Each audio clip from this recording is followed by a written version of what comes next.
Welcome back to my channel for another lens review in the L-mount Alliance. And the lens I want to review in this video is the Lumix-S, manufactured by Panasonic, 28 to 200 millimeter. Its minimum focusing distance is 0.14 meters, so you get quite close with this lens to your subject. And if we look at the aperture, it's not a constant aperture, it's an aperture that moves by zooming in from f4.0, widest open in the wide angle setting, up to 7.1. And I was trying out this lens because very recently I actually posted a video about the absolutely splendid and terrific Lumix-S 24 to 105 millimeter. And the video got a lot of resonance on the channel community, and a bunch of people mentioned there is another one, namely the 28 to 200 millimeter, and I decided to buy it and to have a look into it. And guess what? I'm surprised by the results. All of that, including specifications, in the course of the video. Let's kick this off.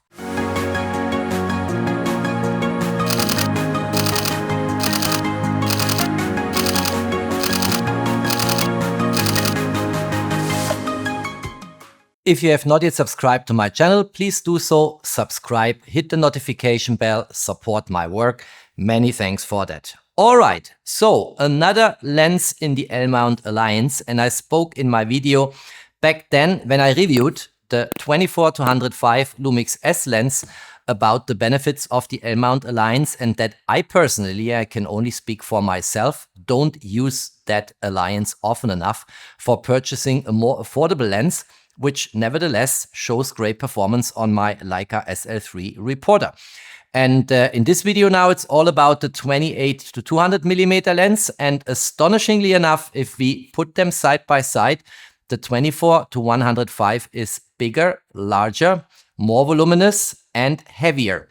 And this is a pretty compact lens if you look at that.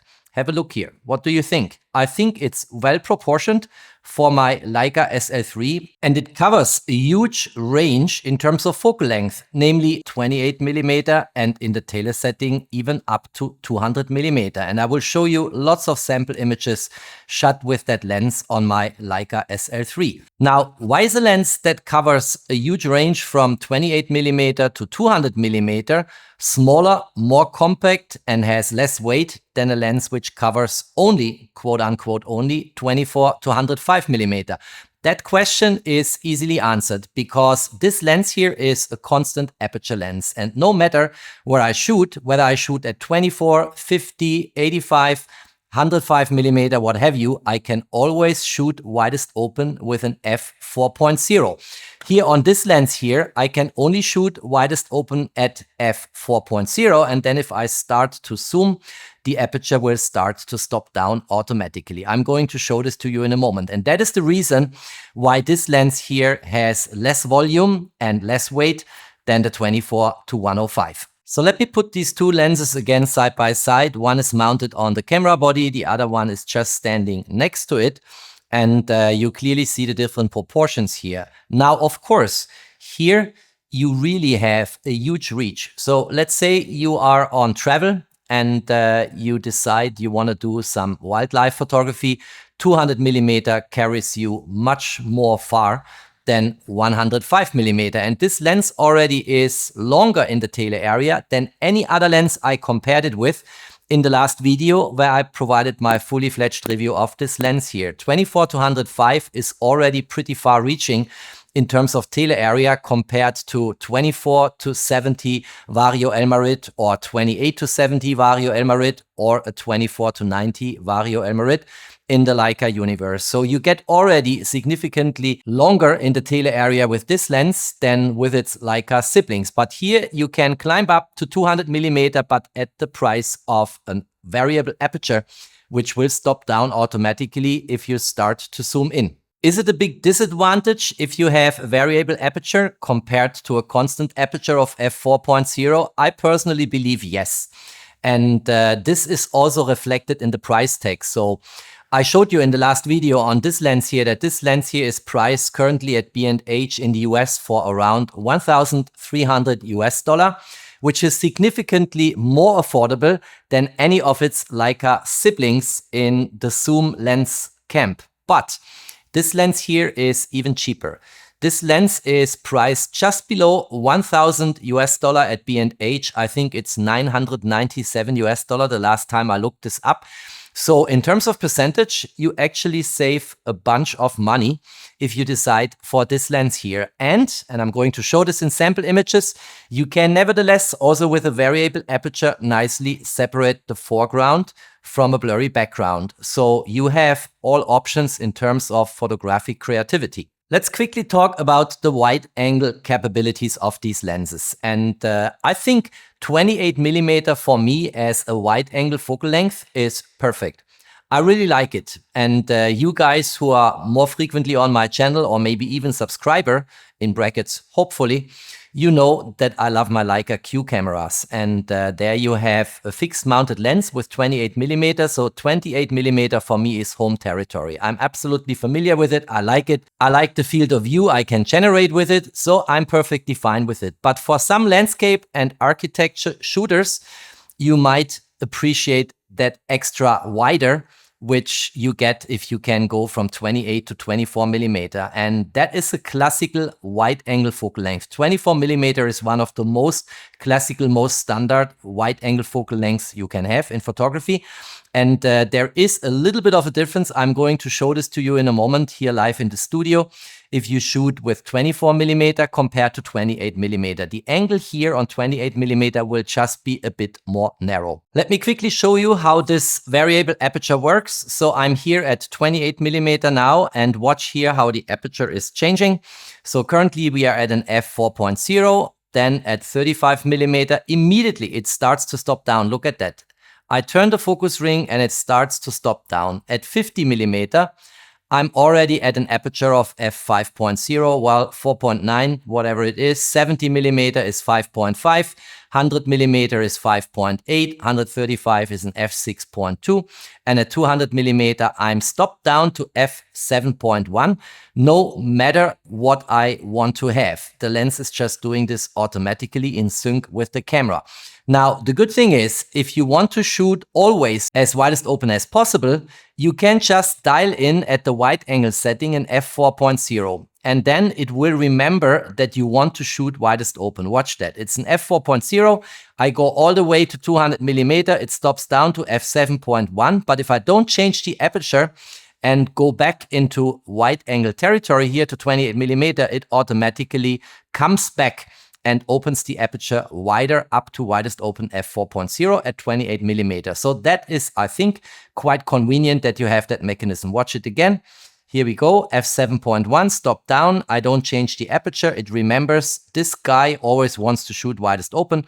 So I open the aperture for him with the physical limitations of that lens as wide as possible. And at 28mm, that's an f4.0. I want to show you quickly the difference between 28 and 24mm in the wide angle setting on both lenses, on the 28 to 200 and the 24 to 105. Let's do this quick and dirty. Let's just shoot at Jennifer here. I shoot widest open, f4.0. Let's take a shot. Here we go. Let's unmount the lens quickly and replace it by the 24 to 105. Let's get here.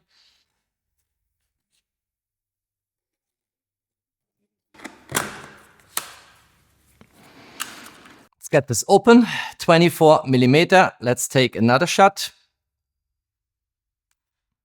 And I will show you quickly these images side by side so you get an impression what you give up if you decide for 28mm in the widest focal length compared to 24mm. Let me just illustrate here to you for the sake of completeness the difference we have with a constant aperture compared to the variable aperture I showed you before. And you saw if I zoom in on this lens, immediately the aperture starts to stop down. Not so here. Watch, I can zoom in here as long as I want, up to 105mm.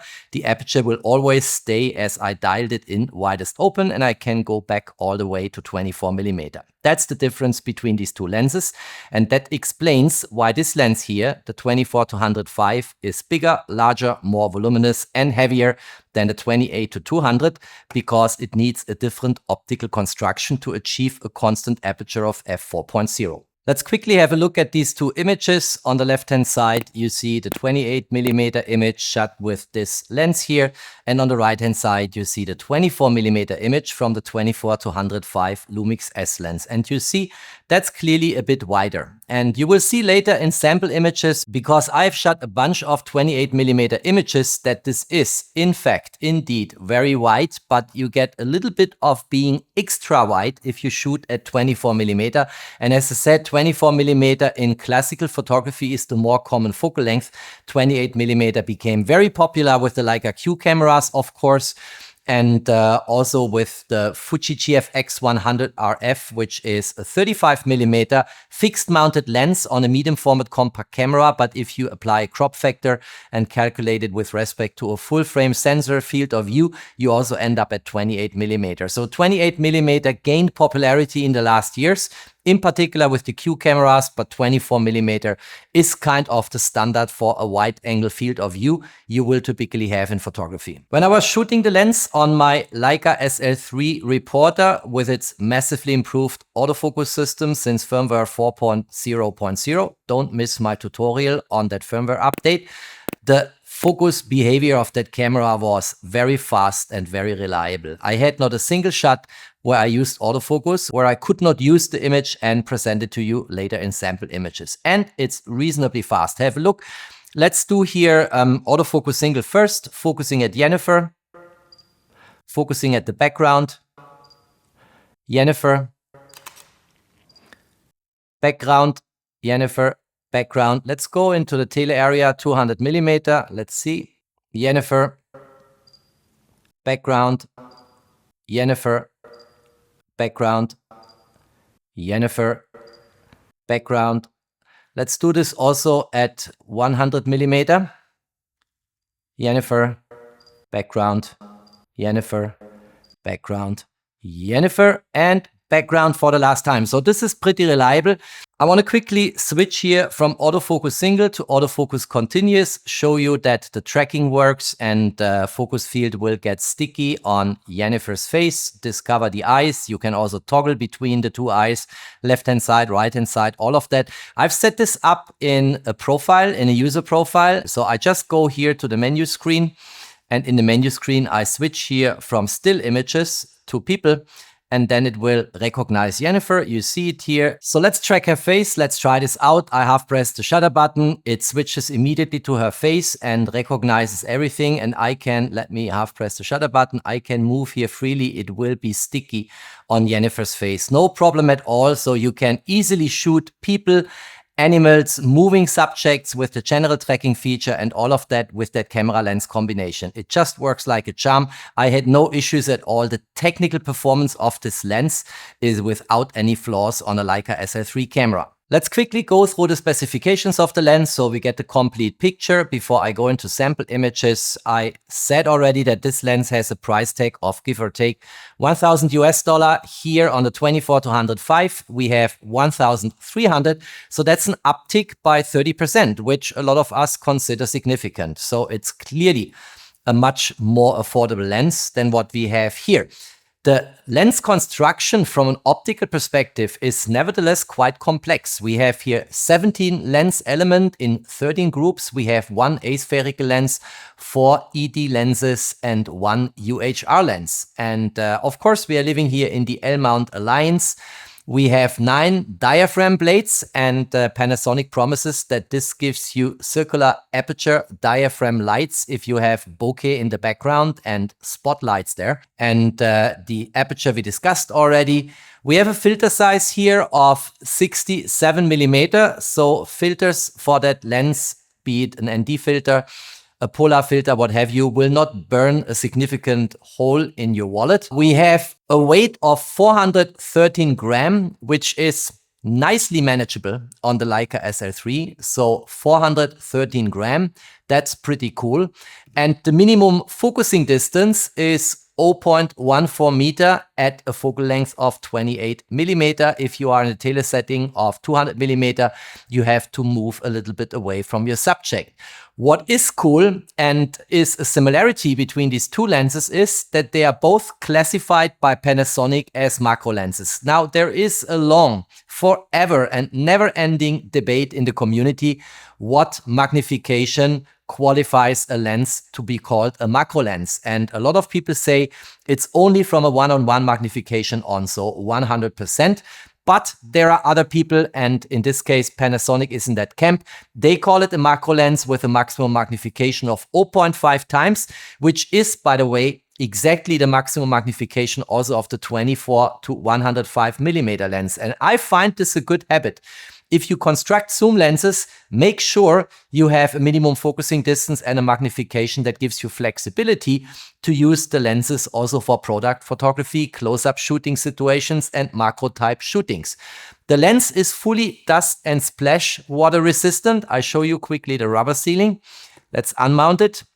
And in the same way as on the 24 to 105, we have here a very well done rubber sealing, which will protect the lens and the camera from water intruding if it rains on this camera lens combination.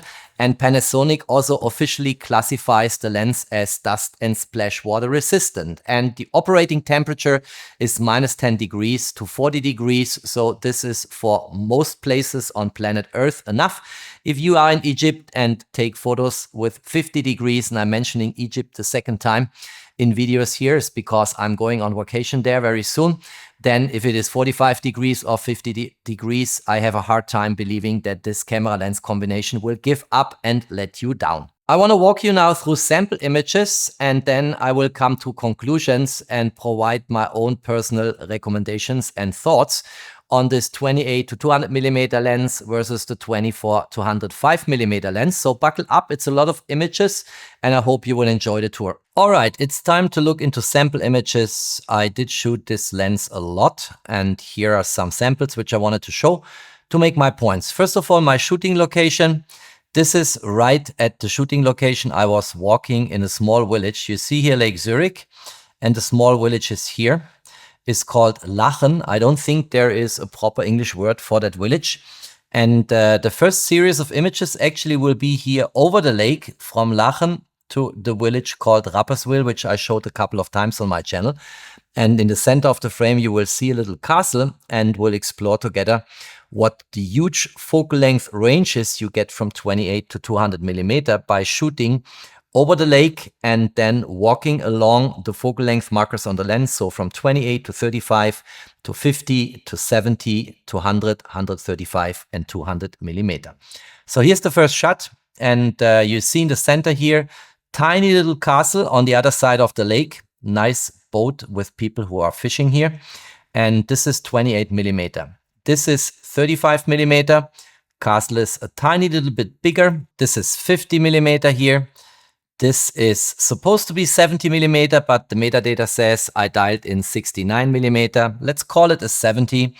Then we have here 97, which we call 100 millimeter focal length or field of view here. And the castle becomes bigger and bigger. Here 133, let's call it 135. And then we have here 200 millimeter.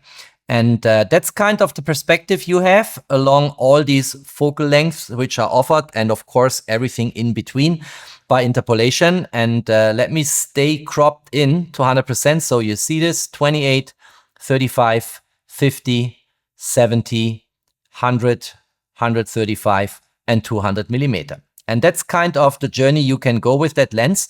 It's an enormous range, I think, given the size of the lens and given the price tag of the lens. And we'll talk in more detail about that when walking through the sample images. What I can say is that the lens generally is, in my opinion, not a top lens or top lens like the 24 to 105, which I recently reviewed. The 24 to 105 with constant aperture f4.0 clearly is the better lens, but it doesn't carry you as far as 200 millimeter, and it is bigger, heavier, and it is significantly more expensive. So if you're looking for a budget lens, the mission today is to find out, is it a usable lens? But it will not be one of the best zoom lenses I ever shot on my Leica SL3. Just to be very clear, and to keep this review as honest as possible. So here is the village, and if we crop in here, you see that lens is reasonably sharp. You get a lot of details, and I can safely claim you can produce with that camera lens combination reasonably large prints. There is absolutely no problem. And the lens was always performing also in terms of autofocus. The focus was sitting where it's supposed to sit. And it's also a very quick autofocus, as I demonstrated before. So this is all fine. Going here to 34mm, you get a bit more details here. You see here the houses, the buildings, people walking in the scene. This here, by the way, is a hotel. Here you can get very nice pizza. Here you have a bar and a lounge on the left-hand side of that. And on the very left-hand side is a steakhouse, if I'm not mistaken. This is 50mm, more details in the scene. Look how you can, with your zoom lens, get deeper and deeper into the scene. And here is a 70mm shot. Again, this is reasonably sharp and has, in my opinion, enough contrast and micro contrast, but it is not a top lens. Let's move on here. The surroundings, you know, people walking along the lake here. It was a Sunday afternoon, and people had time, obviously, to sit there to enjoy one of the first days without heavy rain. This is a perception of landscape compression by using a telefocal length here, 167mm. I like these type of landscape images a lot. And you see here the buildings, you know, and you see this is reasonably sharp. Look at the mountains here. It looks good. It will be definitely good enough for larger prints. You can use this, but the lens is a bit more soft than a 24 to 105mm lens. And that's just a matter of fact, you know. And at a certain point in time, you will not be able to trick physics, you know. If the lens is smaller, if there is less glass, and that all is also expressed then in a significantly lower price tag and a more compact form, you will start to make compromises. And that's what you see here. And what I wanted to find out is, if I really go the extra mile in post-processing, can I improve this? And can I get from a reasonably sharp image, but it appears a little bit soft, at least to me, can I make this even more crisp by applying post-processing techniques? And I could. Let me get you a second image side by side.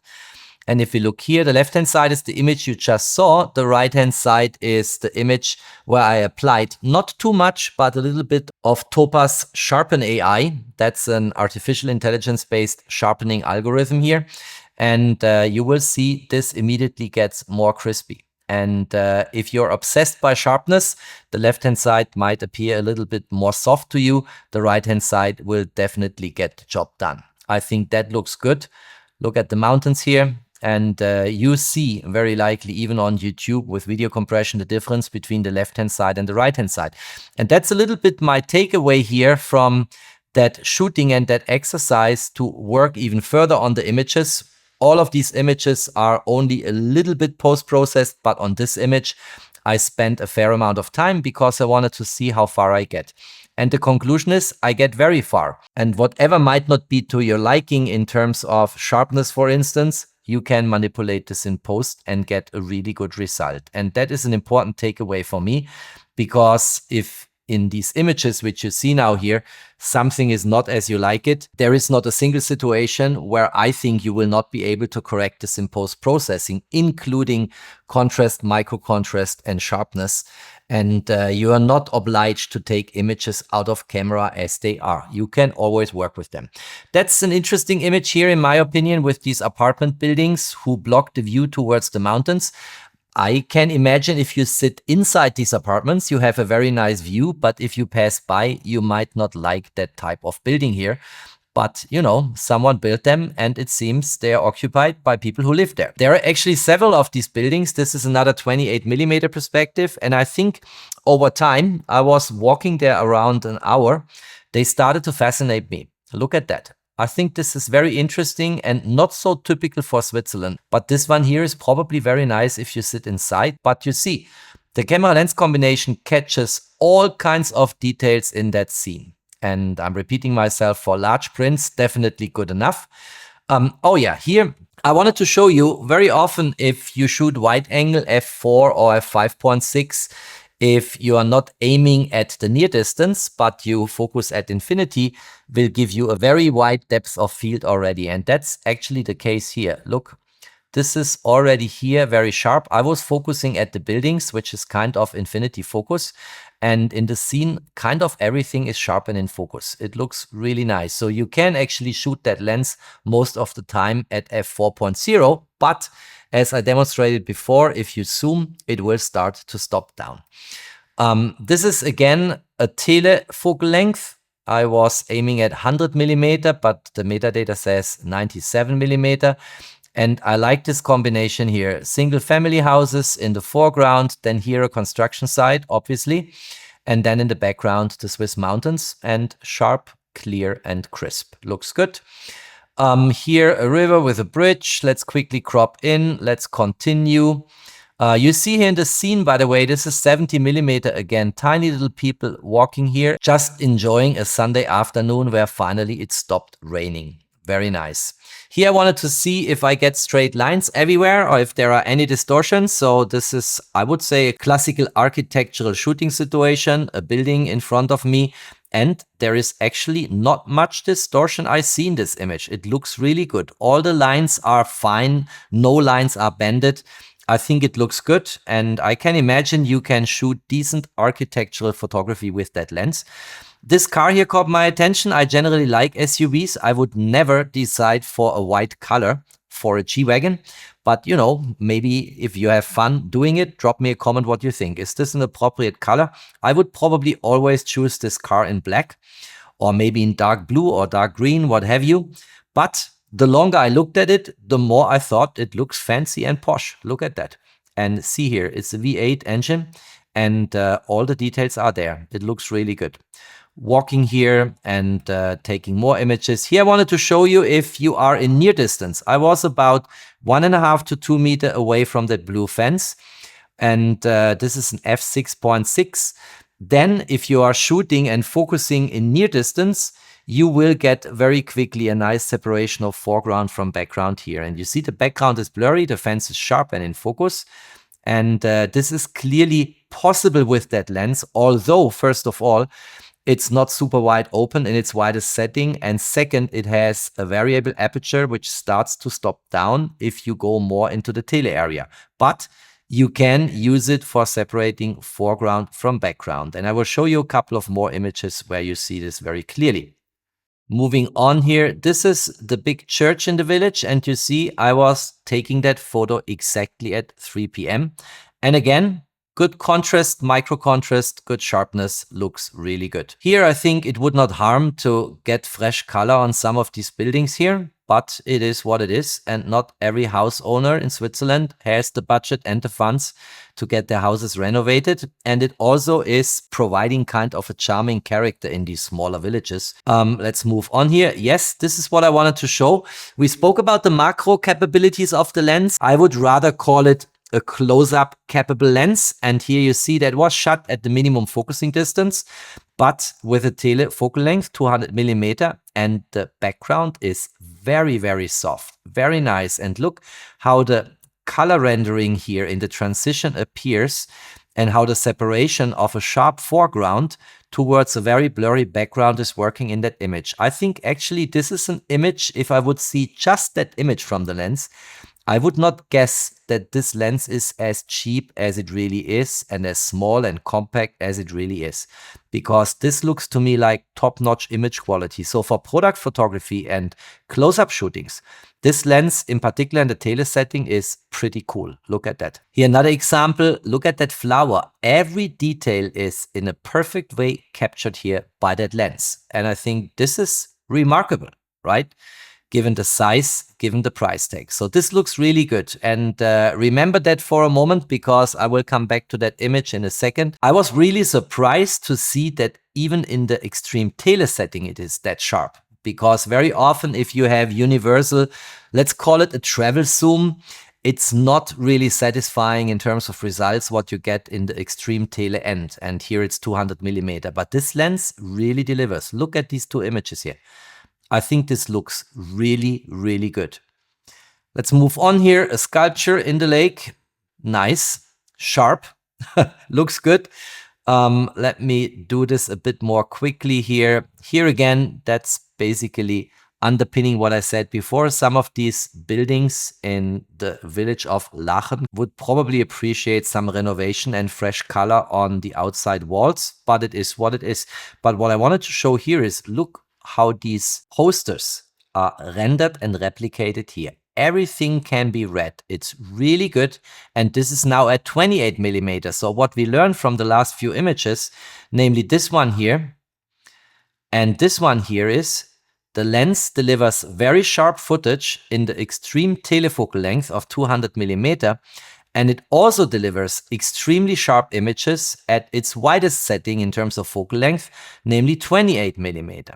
And this looks really good. Here the big church. The entrance of the church, look at that. Streets were kind of empty. Everyone was at the lake, which is normal on Sunday afternoons. Then we have here a doner kebab, fast food, and you see what they have here: hamburger, cheeseburger, lamachun, French fries, döner, of course. Nice. One of the older buildings here in the city. Again, take note of the straight lines here on the side. No distortions. Looks good. And so on and so on. What I wanted to show here is two portraits. Well, let's call it a half body shot. And this is at 28 millimeter. And coming back to what I said before, when we looked into this blue fence and the blurry background behind the fence, if you're in near distance, you get already in the wide angle setting here at 28 millimeter, widest open f4.0, a nice separation of foreground from a blurry background. Look here, the background clearly is blurry. My photo model in the foreground is pinpoint sharp. And by the way, the tone and the texture of the skin is very nicely rendered here. It looks really good in my opinion. And the transition from sharp into blurry areas also looks really good. So this is 28 millimeter half body shot. This is then a fully fledged portrait at 200 millimeter. And of course, here at 28 millimeter, widest open f4, you still recognize a lot of structure and information going on in the background. At 200 millimeter, the background is nothing but blurriness, but with very nice transitions here. Look at that. I think this looks really, really good. And in particular, the 200 millimeter close-up capability of the lens for portraits, products, what have you, is really amazing. It's here in the widest open setting at 200 millimeter, f7.1, but delivers a really good shot. And a lot of details here. Really, really cool. If you look at the skin color and the texture of the skin. I think that's it in terms of sample images. Let me quickly conclude the video. All right, that's it. That's all I wanted to say and show. I hope you enjoyed the presentation. In my opinion, this is a very solid lens. I still refuse to call it a budget lens because $1,000 US is still for most of us a lot of money. But it's a highly, highly, highly affordable lens, and it's more affordable than this lens, which already is much cheaper than its Leica siblings and offers you more in the tele area here. So do I recommend this lens? I think I can and will recommend this lens. You saw in the image quality, it's good quality, sometimes very good quality. It's, in my opinion, and I mentioned that when I walked you through sample images, not the top-notch quality I found with the 24 to 105 millimeter lens. There is a price difference between the lenses. This lens is a constant aperture lens and it is a little bit wider at the wide angle area, up to 24 millimeter, here only 28 millimeter. So I think if I would have to choose one of these two lenses once and for all and then stick with it, I would choose the 24 to 105 millimeter lens because I do not need that often 200 millimeter. This is more my shooting range here. 24 to 105 is perfect. I love 28 in the wide angle setting, but I sometimes appreciate if I have 24 millimeter, in particular if it gets narrow in a city with architecture and you just need a wider angle, and 105 millimeter for me really is enough. I use tele lenses from time to time, in particular also for the perception of compressed landscape photography. I showed that to you on my channel. But in standard shooting situations for landscape, street, reportage, architecture, people, documentation, close up, what have you, this lens here is perfect for me. It's actually, in my opinion, currently, in terms of price performance, the best standard zoom for the Leica SL system. So I prefer this lens. Nevertheless, if you are a hybrid shooter and you have all these applications in photography I just mentioned, plus wildlife, and you want to travel light, and you want an always on lens, which you don't change and replace during your travel, then this is a perfect focal length range. So I will recommend this lens. I think the image quality is good enough for a recommendation. As I showed you in the sample images, if you apply the extra mile in post-processing, you get very, very close to top-notch image quality. And I think this is a good lens for people who managed to save enough money for a Leica SL2, SL3 or SL3S, but now have to watch their budget, but want to cover a lot of different shooting situations. Then this lens is your lens to go to. If you like that video, don't forget to drop me a thumbs up. Stay tuned on my channel. There's always more to come. Thanks for watching. Stay safe and healthy. And of course, peace out.